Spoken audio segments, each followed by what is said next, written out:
Mi nombre es Lucas Casanova, y esto es Budismo en Zapatillas. Este es un episodio nuevo de la serie Repara tus cicatrices. Y estoy aquí con Maxi Makubri, yo conectado desde Noruega, Maxi desde un pueblito de Irlanda. Y vamos a hablar hoy... ¿De qué vamos a hablar hoy, Max? ¿Cómo se llama Vamos a este hablar. episodio? ¿Cómo estás, Lucas? Qué Bien, loco, bien, ¿no? Que aquí. hablemos desde un pueblito de Irlanda, cómo han cambiado las épocas. Te mudaste De del la pueblito. de pueblito en pueblito. Qué bárbaro, cómo pasa el tiempo. Hoy vamos a hablar de técnicas, abordajes, tratamientos. Esto Buenísimo. que me gusta pensar como encontrarse con un profesional y confeccionar una ropa a medida. Digo Sí. que la psicoterapia se parece a un proceso de prêt-à-porter, Mm. ¿no? O los que pueden y tienen paciencia de alta costura, ¿no? Tratar de hacer lo más ajustado al cuerpo de uno, a las posibilidades de uno, al momento de uno la terapia. ¿Mm? Eso me hace acordar una frase que repito yo mucho, que no existe la solución mágica, sino la magia de la solución propia, ¿no? Que no es solamente ir a la indagación, ir a la terapia de moda o a lo que se está haciendo ahora, sino el ir a aquello que resuena con nosotros y que funciona mejor. Mm. Sí. Y la idea de la psicoeducación es poder traer herramientas para que las personas reconozcan cuando algo está más o menos dentro del panorama de lo aconsejable o, bueno, lo que está pasando es algo que se aleja no de la moda, sino de lo que las corrientes actuales y no tan actuales convergen en dar como válido para un tratamiento que aborde el abuso emocional, el trauma complejo, esto que estamos explorando como modelo integrativo en este podcast de Repara tus cicatrices. No me hagas reír, Mm. Lucas Casanova, que te estoy viendo por la cámara del iPad. Estamos Estoy haciendo la empezando a prueba. ver difícil, ¿no? Estás ahí en el borde de subirte al púlpito de la academia. A ver, Dígame, licenciado, claro. licenciado, no hay de queso, no más de papa. Eh, yendo a lo que hablábamos de estas técnicas o formas de psicoterapia para trabajar el trauma, hay una definición que vos y yo siempre hablamos, que es la diferencia entre alternativo y complementario, ¿no? Ujú. Donde decimos que complementario es aquello que podrías hablar con tu médico, con tu psiquiatra, con tu psicólogo, y te va a apoyar en eso, o va a querer crear un ambiente de colaboración con esos profesionales. Y después está lo que se considera alternativo, que es un camino diferente a aquello que se viene trabajando desde el punto de vista de la ciencia, la medicina, la psicología, la psiquiatría. Mm, Hoy exacto. parece como una línea delgada eso, ¿no? Porque hay mucha gente que se confunde con eso, porque hay como un diálogo pseudocientífico donde se usan muchas palabras difíciles para hablar de cosas que no tienen Mm, fundamento científico. Y en el trauma pasa mucho, porque como hablamos en episodios anteriores, algunas miradas antiguas del trauma no creían que el trauma pudiese integrarse, o mm, como se llama habitualmente, sanar, sino que, mm. que era algo que iba a permanecer siempre de manera sintomática en la vida de las Mm. personas. Sí, bueno, estoy de acuerdo en que hay que diferenciar alternativo de complementario. Yo soy de los que apoyan lo complementario porque soy de los que creen en la integración. Siempre creí que para tener un buen acompañamiento hay que encontrar, potenciar, utilizar lo que la persona tiene, ¿no? Como un buen cocinero que puede utilizar lo que hay en la heladera y hacer con eso un plato nutritivo y con buen sabor. Y hay Mm, personas que vibran más con ciertas cuestiones o que, como es que dicen, ahora se usa la palabra resuenan, ujú, y demás. Yo creo en la integración porque creo que el cambio tiene que venir de diferentes narrativas y de diferentes apoyos. Eh, pero en relación a lo complementario, el riesgo que tiene, más allá de ser ecléctico o diverso ujú. o que sea una bolsa de gatos, que no sería tanto el problema es el daño, ¿no? Es la iatrogenia. Es esto de, bueno, en pos de valores y cuestiones que están definidos solamente por algún líder o por alguna corriente poco concreta, revictimizo, vuelvo a herir, atasco, daño, más aún a la persona, ¿no? Ah, Como... sí. mm, Ahí definamos iatrogenia. Iatrogenia es realizar acciones para ayudar al otro o para tratar al otro y como parte de esas acciones, sin que yo me esté dando cuenta, sin que sea mi intención, termino dañándolo o causando un mayor problema. En el mm, tema del trauma, la retraumatización o el hacer que estos síntomas se vuelvan aún peores o más intensos, como hablábamos con el tema de las terapias narrativas, que hay personas que no consiguen realmente avanzar con la terapia narrativa y eso no es un problema de la persona, sino justamente del modelo terapéutico que se le propone. Hay mm, otros frentes u otras formas de trabajar con esto y nosotros a lo largo de los años hemos armado como una batería de herramientas que por supuesto no se pueden hablar en detalle en un episodio solo. Este ya de hecho va a ser largo, pero vamos a intentar que no sea eterno, ¿no? Y vamos a listar o definir estos modelos terapéuticos para que las personas los puedan conocer y puedan saber qué modelos son sensibles al trauma mm. y cuáles no. Cuando decimos terapias narrativas, son las terapias que predominan el uso de la palabra solamente y la rehistorización continua del hecho traumático, ¿no? Y al contar y Qui- volver a contar y volver a contar. Quiero decir, a favor de los profesionales que médicos, psicólogos, profesores, bueno, personas que se dedican a la intercepción como vos, ¿no? Que son personas serias y demás, que eutonistas, que si bien es cierto que los profesionales cometen errores y son iatrogénicos y son en algunos casos no bien informados, no están bien informados, no se puede hacer por lo que quiero creer que es la excepción, la regla, ¿no? Mm, No porque haya algunas personas que en su práctica profesional no sean idóneas o sean iatrogénicas, implica esto eliminar la práctica, la necesaria práctica profesional para el entrenamiento y para el abordaje de la clínica. mm. No se puede, viste, porque se toma el acero por la espada, ¿no? La parte por el todo, el árbol por el bosque. Y ahí esa es una de las falacias que más vulnera a las personas, ¿no? Porque dicen, no, pero los terapeutas no están preparados. Entonces voy a ir con esta persona que me vende un packaging de eres lo que consumes. Mm. ¿Y qué es esa? ¿Qué es eso? ¿No? Bueno, preguntarle al profesional, preguntarle al coach, preguntarle al terapeuta que vas a, bueno, ¿cuál es la formación en trauma? ¿Cuál es su mirada del abuso?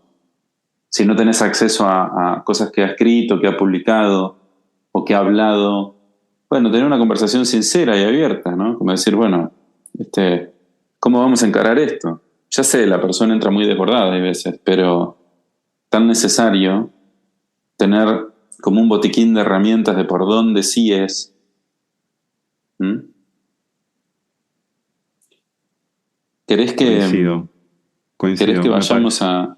Dale, dale, decime, perdón. Lo que quería agregar con esto es que a veces caemos, o sea, eh, venimos insistiendo mucho en esto de no creer que todo el mundo está preparado para trabajar con esto, tanto del lado del consultante como del terapeuta. Hay veces que hay que esperar o hay que buscar otras formas de acceder y acercarse. Y venimos también abogando por hacer una psicoeducación que esté basada en evidencia. Es decir, que las técnicas que vamos a comentar aquí o que estamos detallando son técnicas que tienen apoyo científico, que han sido ampliamente estudiadas, que muchas de ellas están reconocidas internacionalmente como forma de trabajar el trauma desde sobrevivientes de guerra, veteranos de guerra, abuso, eh, trauma simple, etcétera. No, eso no significa que este campo no esté ampliándose y que de a poco se vayan descubriendo cosas nuevas que sí podrían ayudar o sumar. Nuestra idea no es hablar en detalle de todas aquellas cosas que no son informadas en trauma, sino hacer foco en lo que sí sabemos que funciona y que muchas veces lo hace en forma de técnica combinada. Es decir, que en vez de aplicarse una de estas solas que vamos a mencionar ahora o vamos a detallar ahora, hay varias que se pueden aplicar a la vez con el mismo Mm. profesional como forma de reforzarlas entre sí. Esto es Porque los, importante, sí. porque los profesionales, es genial como lo explicas. Porque los profesionales cuando trabajamos, no es que partimos como si fuera un carnicero, bueno, esto es una parte, esta parte es otra, ¿no? O un corte de cirugía perfecto. Digamos, uno tiene una caja de herramientas y va utilizando en el fluir de la conversación.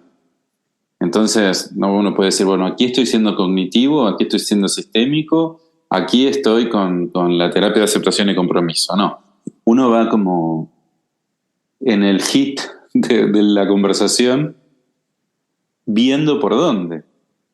Por eso es que empecemos, si te parece. Dale. Me parece interesante las terapias que tienen un corte sistémico, como puede ser, por ejemplo, en la psicoterapia narrativa, específicamente, no las que hablábamos antes como grupo, o la terapia de sistemas familiares internos, porque son terapias que contextualizan el problema y que permiten ir apropiándose de cómo hablo del problema para ir reestructurándolo, agenciándolo, encontrando nuevos significados a partir de qué digo y cómo afecta eso a mi identidad y al lugar de donde vengo. ¿Mm? Esto que se Ah, llama reautorías. a mí me gusta la terapia de sistemas IFS. familiares internos. Es algo que yo uso mucho, que es como una especie de representación interna de aquello que sucede afuera.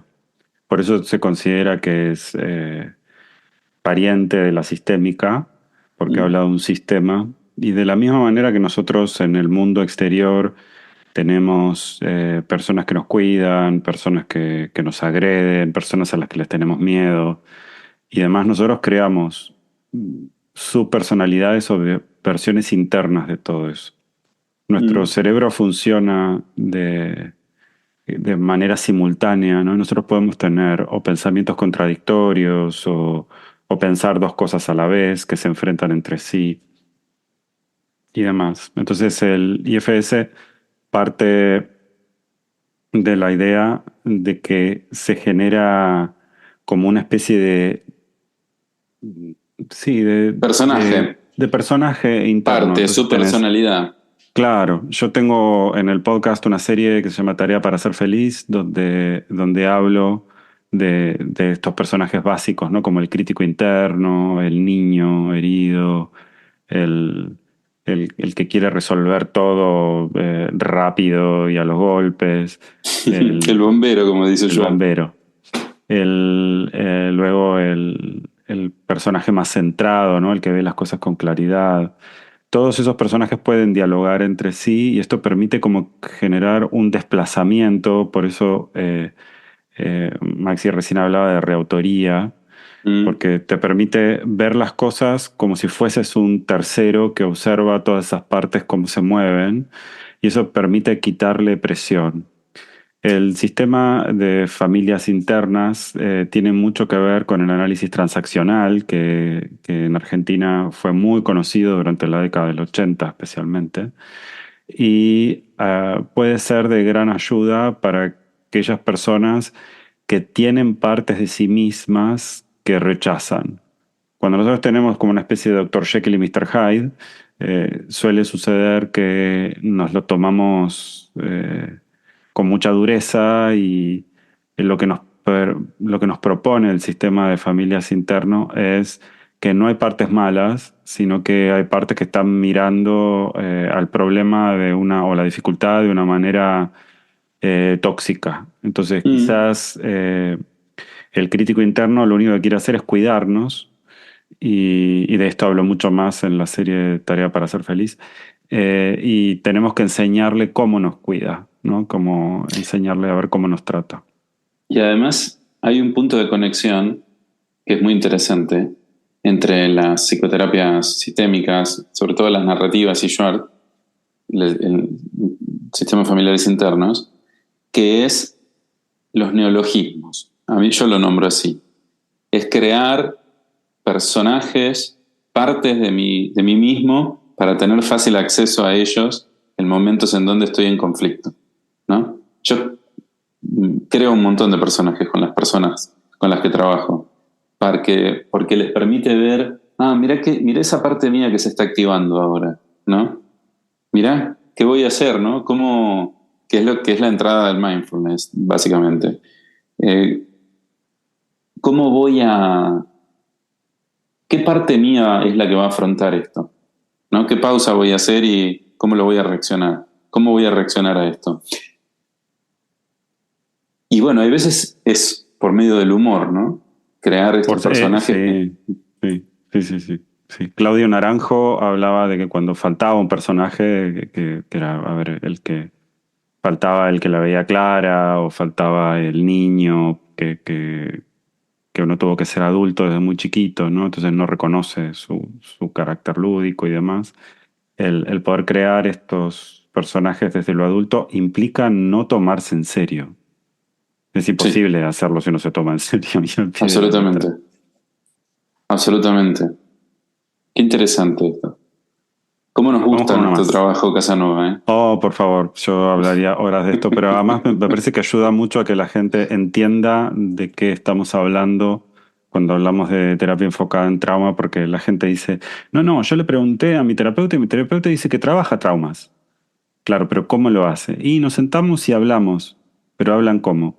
Y yo le cuento y él me explica por qué es eso y de dónde viene y cómo era la relación con mi padre y demás. Yo decía, ¿cómo te hace sentir eso al final? Y la verdad, en general me voy llorando de la sesión, me cuesta, estoy pensando, no sé, me siento trabado porque siento que no puedo avanzar, me siento muy culpable. Yo le decía, ¿y lo hablaste con tu terapeuta? Y me dice, sí, me dice que es parte del proceso y que... Y Y hay que yo, decirle, bueno, no, señor, es parte del modelo, no del proceso. claro, me Es parece que parte... eso es... Hay que Bueno. ir al hueso, me dijo una vez una supervisora. ¿Al hueso? Ah, Pensé. ¿A qué hueso? ¿Qué somos?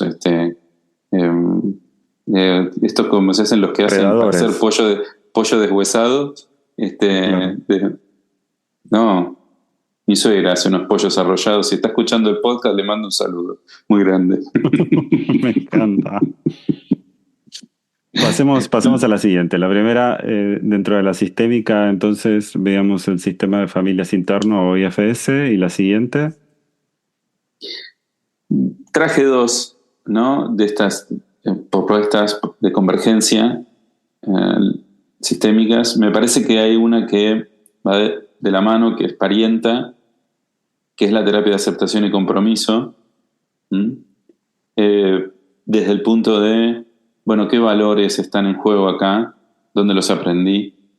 ¿Cuál es el punto de conciencia que voy a tener? ¿Cuál es el punto de aceptación?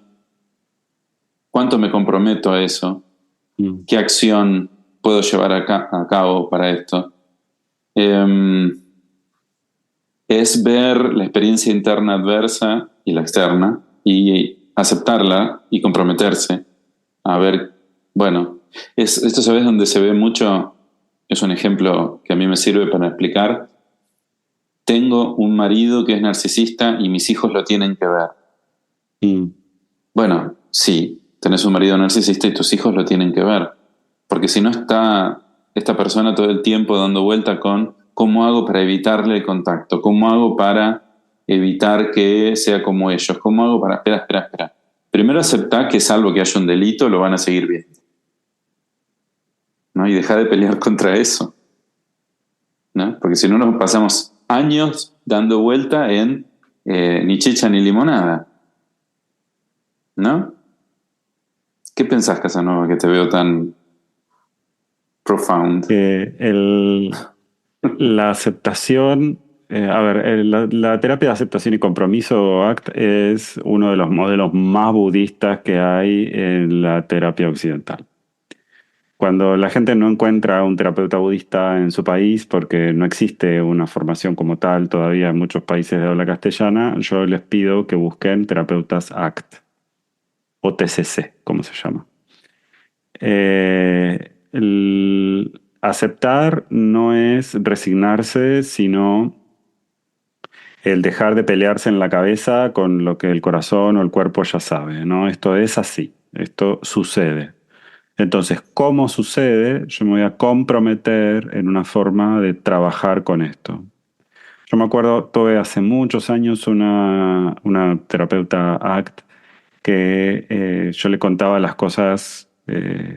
Mi crítico interno era salvaje en alguna época. Hoy está más adiestrado, digamos, ¿no? Eh, Maxi Depende. duda. Sí, claro. No quiero contar intimidades. Maxi, Maxi duda, y si están viendo el video en YouTube, entonces, claro, verán su cara, pero si no No, saben pero que sí, debe haber sido complicado, debe me haber sido más imagino el trabajo complicado de lo que... que era. Sí, sí. Entonces, ella me decía, ¿qué pasa si todo lo que tu abuela dijese de vos fuese cierto? Y yo, ¿cómo era? ¿Pero cómo? O sea, pero... Qué bueno. Y, y me dice, ¿qué pasa si todo lo que hubiese dicho de vos fuese cierto? Que tenés que tener cuidado con esto, que sos una persona muy confiada por esto otro, que tenés que estudiar más, que... Pero me dice, ponelo en el lenguaje amoroso de tu otra abuela, de la abuela María, la que todo el mundo conoce de mi podcast y demás. Y ahí se me abrió, pero fue Es como si me hermoso el hubieran... relato, es hermoso este relato. Se me abrió la cabeza, pero como si me Mm, hubieran partido un melón en dos. Y mm, yo me decía, pero ahí está el tema del cambio de foco, como la difusión que propone el ACT. Es tomar el mensaje, sacarle la carga de miedo que tenía porque no sabía cómo cuidarme y demás, y agregarle la cuota de amor que le faltaba y comprometerte con vos para llevarlo adelante. Este modelo mm. que desarrolló John Hayes me parece muy amoroso y creo que, Flexible. claro, y creo que además tiene la capacidad de poder adaptarse a las personas. Trabaja mucho con metáforas, con historias. Los terapeutas estamos más incorporados en esto cuando trabajamos en el ACT. No es tan de guardapolvo y desde afuera, sino más en el barro y a la altura del consultante, que eso también me gusta mucho desde el punto de vista sí, de lo que es No, y el... además que son todas cuestiones que han venido, que también la sistémica lo ha hecho, a relativizar el poder, la estructura asimétrica, pensar que el espacio terapéutico se co-crea, no que hay alguien que lo Claro. conduce y listo. Callate y seguir remando como a mí me parece, ¿no? Y nos vemos la próxima. Qué manera de sufrir en esos espacios. Ay, por favor, sí. Bueno, por excelencia creo el método de Shapiro de sensibilización y reprocesamiento por medio de movimientos oculares, creo que es el que más evidencia empírica tiene. Eh, Esto es lo que se sí, llama EMDR, que es una terapia muy basada en neuropsicología o es una de las terapias de psicotraumatología por excelencia, que es el tema del utilizar el movimiento de los ojos, qué es lo que sucede durante el periodo de sueño profundo, y eso activa mecanismos del cerebro para rearchivar o acomodar conexiones y demás. Si nosotros tomamos al trauma como una falta de procesamiento, como un hecho que nos superó y no lo pudimos procesar, fue demasiado para nosotros, no supimos qué hacer después, no sabemos cómo defendernos si volviese a suceder, todo aquello que nos lo recuerde nos activa y demás, eso se considera como un nudo, una maraña de pensamientos, creencias, sensaciones corporales, emociones, etcétera, que nuestro cerebro no sabe cómo transformar en pasado, ¿no? Lo vivimos en presente porque por las dudas no vaya a ser que pase de nuevo. Mm. El MDR es en general una terapia corta que ayuda a procesar y que es como, a ver, cuando uno deshace el nudo, después viene el hacer la madeja o el ovillo como corresponde o empieza el tejido. Mm. El MDR en sí mismo puede ser una terapia sanadora en el sentido de que integra rápidamente, o puede ser el punto de partida para trabajar en otros frentes. Y O puede ser una entonces, herramienta sí. complementaria de una psicoterapia que esté como dando vuelta sobre lo mismo, en términos Ujú. de, a mí me ha pasado con algunos pacientes o consultantes que estaban como medio circulares en su discurso y no lográbamos avanzar. Y yo no practico el MDR, pero sí lo recomiendo. Pues tengo colegas que lo hacen y muy bien. ¿Para qué lo voy a hacer yo si hay otros que lo hacen perfecto? ¿No? Y bueno, aparecieron un montón de cosas para trabajar ahí maravillosas. A ver, depende también. Por esto es que si el terapeuta que va a hacer MDR lo hace solo, que seas empático, que seas sensible, que sea contenedor, porque es destapar la olla y es ir a destapar la olla específicamente, ¿no? Vamos a encontrar los recuerdos y los vamos a renarrar y los vamos a intentar localizar por medio de estimulaciones, ¿no? Entonces, bueno, es un trabajo duro, es un trabajo que hay que hacer, hay veces, y no sé hasta dónde, como algunos colegas nuestros que proponen hacerlo siempre, algunas veces es muy necesario, otras veces no tanto, pero bueno, está demostrado que allana muchísimo el camino de la integración y la sanación, reparación, o como le digamos a esto que es hacer que el trauma o el recuerdo no nos siga enfermando. Mm, Ahí hemos mencionado tres, que el sistema de familias interno, el ACT y el MDR. Y estas técnicas combinadas entre sí son poderosísimas para trabajar el trauma complejo, Mm. donde identificamos los recuerdos y demás a través del MDR. Cuando estos recuerdos empezamos a procesarlos, puede que nos desborden, entonces trabajamos con el sistema de familias interno para ver cómo contenemos esas emociones, cómo nos autorregulamos y procesamos eso, que es vital. Y en tercer orden, luego la terapia de aceptación y compromiso empieza a trabajar en lo que es la modelación hacia el exterior, cómo es que luego trabajamos con aquellas cosas que pasan en la realidad. En la misma línea es el DBT, que también es algo que se puede utilizar, que es la terapia dialéctica comportamental, Ujú. ¿m? Que empezó siendo una terapia para facilitar la adaptación de personas con trastorno de personalidad severos. Y bueno, ahora se utiliza para la regulación emocional, para las habilidades interpersonales, para la tolerancia al estrés, todo lo que tiene que ver con los síntomas del estrés postraumático, ¿no? Es, El, con, dale. seguí, por favor, sí. No, que todo lo que tenga que ver con regulación emocional y poder brindar herramientas de psicoeducación me parece que es un método eh, fantástico en ese punto. Vamos a aclarar, la terapia dialéctico-conductual habla como de una dialéctica o diálogo interno, ¿no? Entre lo que es la mente más emocional, la mente racional y la mente sabia. Ahí se parecen. La terapia transaccional, se parece también el sistema de familias interno y la DBT. Lo que la DBT propone es lo que se llama un entrenamiento en habilidades, es decir, que aprendamos a gestionar cosas como protocolos o procedimientos o formas de resolver desafíos independientemente de cuál sea nuestra historia personal. La DBT propone, por ejemplo, una terapia individual donde las personas hablan de lo que les pasó o de lo que les pasa o de su día a día. Una terapia grupal donde los miembros del grupo no hablan de sus circunstancias personales, sino que aprenden cómo se gestionan la impaciencia, el estrés, la parálisis, el miedo, el conocer gente, el abrirse a los demás, el estar presente, el no distraerse, qué pasa si me disocio y todo ese tipo de cosas. Y esas habilidades se practican en el grupo y luego existe un tercer nivel que es a quién llamo cuando estoy en llamas y cuando estoy en urgencia.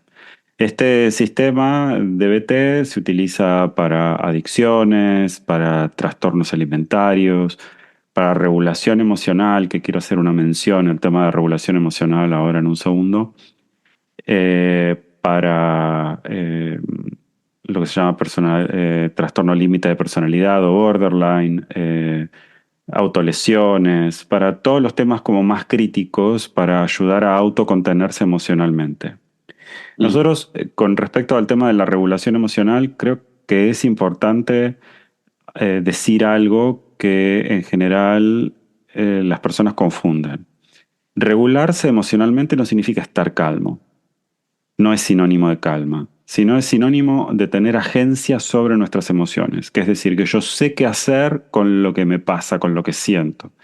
A veces es un grito bien dado, a veces es llorar, a veces es reconocer que estoy ansioso y trabajar con mi ansiedad, a veces es salir de la parálisis y entrar en acción.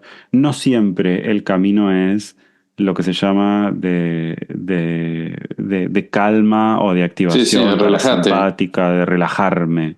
Regulación emocional no es sinónimo de relajación.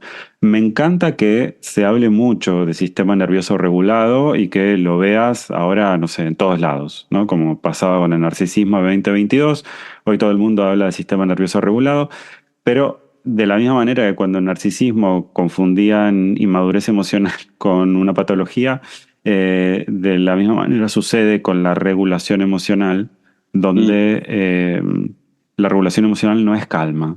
¿Sabes Regulación en dónde emocional es se ve saber qué esto? hacer con lo que siento. Y Sí. es así. ¿Y sabes en dónde se ve más? Hay dos entrenamientos que, si querés, después vamos. No sé si lo vamos a hacer en este o vamos a hacer otro episodio de las técnicas más somáticas, el yoga, el alojamiento y demás, Creo que que vamos a tener que divide. partir este episodio en dos para Mm. no perder a nuestra audiencia en el camino. Sé que es súper interesante, pero vamos a tener que hacer una pausa, al menos para los oyentes, aunque nosotros Vamos a sigamos una pausa después y enseguida charlando. volvemos. Auspicia este programa, no tenemos auspiciantes, gracias a Dios, somos independientes. Mira, cuando trabajaba con deportistas, un tiempo muy breve, había un concepto de la psicología del deporte que era el aurosal, que es cuál es el nivel de activación óptimo Mm, para este partido, cuál es el nivel de relajación óptimo para este partido, ¿no? Lo mismo claro. pasa cuando entrenás música. Hay momentos de la obra que necesitan tensión y hay momentos de Mm, la obra que necesitan relajación. Entonces, ¿cómo registro? Es regulación emocional. Y el aurosal es cuánta agonística tengo que tener o cuánta relajación para dejar que el otro agreda en su momento y poder hacer una buena mm, fluctuación de mi musculatura para poder adaptarme a esto, ¿no?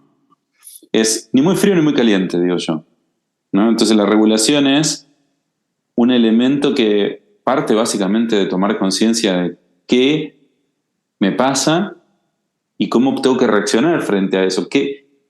¿Sabes qué es? Es el ABC del mindfulness, ¿no? ¿Qué dejo salir? Sí, y además, ¿qué hago con aquello que sale? ¿No? La, ¿Cuánto me comprometo? ¿Cuánto me comprometo con eso?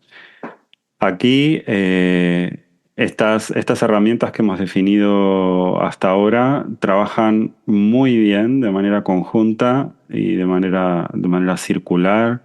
Un terapeuta especializado en trauma preparado, o bien puede coordinar la aplicación de estos diferentes frentes, o bien puede trabajar en todos estos frentes solo. Sí, Eh, todo, exacto. todo esto va de la mano de lo que hablamos siempre de la ventana de tolerancia, desde cómo tolero yo que el poder trabajar con estas emociones, pensamientos, procesos internos, sin desregularme, o sea, sin sentir que las emociones me superan o sin entrar en parálisis. La ventana de tolerancia puede expandirse a través de terapias somáticas, que las vamos a hablar en otro episodio, y también a su vez puede ampliarse lo que se llama químicamente, es decir, que se puede recurrir a psicofármacos recetados especialmente por un psiquiatra informado en trauma que ayude a través de diferentes protocolos de medicamentos que no vamos a mencionar aquí porque la legislación y los protocolos que se aplican tanto en Europa como en el continente americano son muy distintos y quizá Son muy convendría, distintos, es impresionante, ¿eh? Lo es distintos que muy son. diferente, es muy Mm. diferente. Quizá convendría en algún momento invitar ¿Algún psiquiatra? a algún psiquiatra para hablar específicamente de esto. Tengo un nombre en mente. Vamos a ver si se anima. Y eso puede ayudar a que técnicas que no se podían aplicar, porque hay gente que dice, yo quise hacer MDR y me hizo mal. Sí, Entonces, yo cuando digo que, cuando la gente me dice, yo quise hacer MDR y me hizo mal, yo pienso en el terapeuta, pero no en la técnica. Porque el MDR bien aplicado, respetando la ventana de tolerancia del consultante, nunca debería ser tan activante que no pueda contenerse. O quizás también el terapeuta tampoco supo cómo contener aquello que se destapó. A veces el trabajar de forma conjunta con un psiquiatra informado en trauma que ayude a ampliar la ventana de tolerancia mm, facilita que la aplicación de estas técnicas sea más posible, pueda hacerse y pueda darse continuidad al tratamiento sin que la persona se sienta completamente sobrepasada por lo que claro. pasa. Además, Lucas, si la persona no duerme bien, si la persona no está, no hay terapia que valga. O sea, si la persona tiene las Es funciones verdad. básicas, corporales, muy desreguladas, hay que empezar por ahí, porque si no, por más que hagas hacer eje, no pasa nada. Y lo de hacer eje es un chiste, no es el nombre de un modelo terapéutico. Cuando hablamos de las funciones básicas, nos referimos a sueño, al dormir de manera apropiada y reparadora, alimento, que la comida la podamos digerir y que no nos resulte ni pesado, que podamos comer una cantidad adecuada y demás. Y también tiene que ver con los patrones de movimiento que puede ser tanto el trabajo que hago, la actividad física y demás.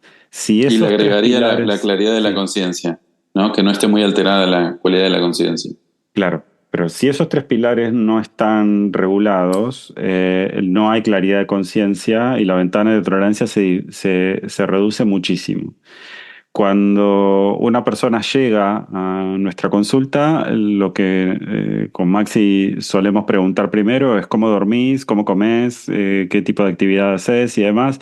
Y la gente dice, pero yo no vine a una consulta de coaching de vida y yo tampoco te estoy proponiendo nada semejante, pero justamente un sistema nervioso regulado que pueda generar resiliencia tiene que tener buen descanso.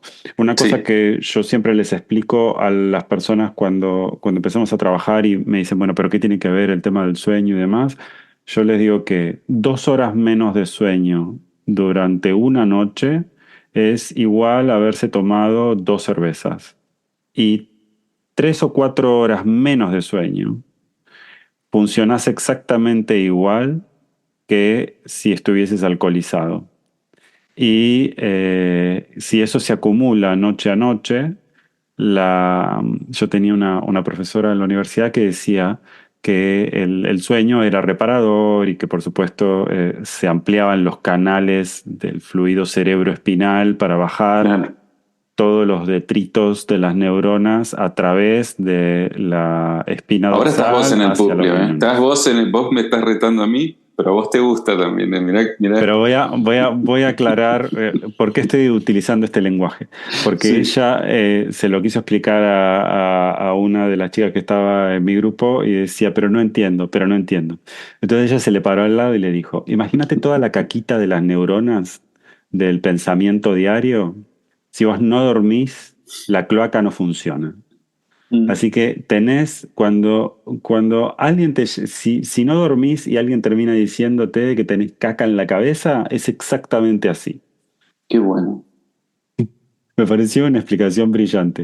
Es Y yo decía, buenísimo. claro, todas Es las buenísimo. proteínas que tu cerebro produce, o desechos de proteínas que tu cerebro produce en el trabajo de recuperación o de reparación, hay que entender que el cerebro no se en la mayoría de las neuronas que uno tiene son las mismas con las que uno ha ido naciendo y que ha cambiado la estructura y cómo se relacionan entre sí. Esto es diferente Mm. a otras áreas del cuerpo donde el cuerpo renueva las células. Acá no. Acá las células en su gran mayoría, no en su totalidad, pero en su gran Sí, mayoría no se hay algo renuevan. de neurogénesis. Sí, pero es tan poquito que no vale la pena tampoco hacer como una Mm. gran... Sí, sí, pero en eh, general se trata de neuroplasticidad, ¿no? De qué hacemos con lo que tenemos. ¿Qué hacemos con lo que tenemos? Entonces, para que tu cerebro pueda funcionar bien, hay que dormir. Y tiene que ser dormir con descanso. No dormir como si te hubieran noqueado con una anestesia. Mm. Uno cuando se despierta de la anestesia no se despierta descansado, decir, qué bien que me siento, qué bien que dormí, qué es esta No, es cicatriz. horrible. No, uno se levanta, Va, se no quiero levanta decir, muy esa mal. palabra horrible es muy fea, pero bueno, yo tuve una sola anestesia, vos tuviste muchas, pero yo tuve una No tengo sola que experiencia con vos esa tenés experiencia en cosa. anestesia, sí. El anestesiado. Pero la que tuve yo de chico fue muy complicada. Espero que las que tenga sean mejores. Y la calidad, a lo que veníamos con esto, es que la calidad del descanso mejora nuestro procesamiento emocional, tiene que ver con la ventana de tolerancia. Entonces, si estos modelos terapéuticos, como los que mencionamos hoy, que son el sistema de familias interno, el MDR, el ACT, el DBT, no parecen no funcionar, también hay que prestar atención a una cuestión más básica, que es dónde está tu cuerpo, cómo te sentís en ese momento, qué pasa con tu ventana de tolerancia y que esa ventana de tolerancia o bien puede ampliarse químicamente a través de un psiquiatra informado en trauma, trabajando en colaboración con el terapeuta, ¿sí? Mm. Digo, acá Sí, esto es muy importante. sí, Y si no, también hay una serie de terapias somáticas que las vamos a hablar en el siguiente episodio, que tienen que ver con el yoga, con la meditación, con el, el latido del la, corazón, con la la eutonía a mí respiración, me gusta. la autonía, con todo lo que tenga que ver con el oído, el tacto. Hay un montón de cosas que se Y hay pueden mucha hacer para evidencia trabajar en ahora eso. de lo que tiene que ver con hacer fuerza, ¿viste? Con mucha Resistencia. evidencia, con Sí. resistencia, mucha. Eso vamos a hablar también de lo importante que es crear resiliencia en el cuerpo a través de desafiarlo. Cuando nosotros desafiamos el levantar un peso o lo mismo con el yin yoga, las torsiones o el retener posturas incómodas, cuando trabajamos con la frustración, no enceramos, le enseñamos a nuestro cerebro a ser resilientes. Es ¿Alguna cierto. palabra final antes de terminar con este mega episodio sobre las terapias enfocadas en trauma? Primera parte. Creo que permitirse ser creativo y que lo que siempre digo cuando trabajo con personas que atraviesan esto es que somos más que nuestras heridas. Y otra que me gusta mucho ahora que condensa es el origen no es el destino. Me encantó. ¿no? Me encantó. Esta música que estás escuchando ahora es de mi amigo el músico uruguayo Gustavo Ripa. Si querés escribirle a Maxi, puedes hacerlo en Instagram en @psico.maxi. Y puedes encontrarme a mí como @lucas.casanova.yoga.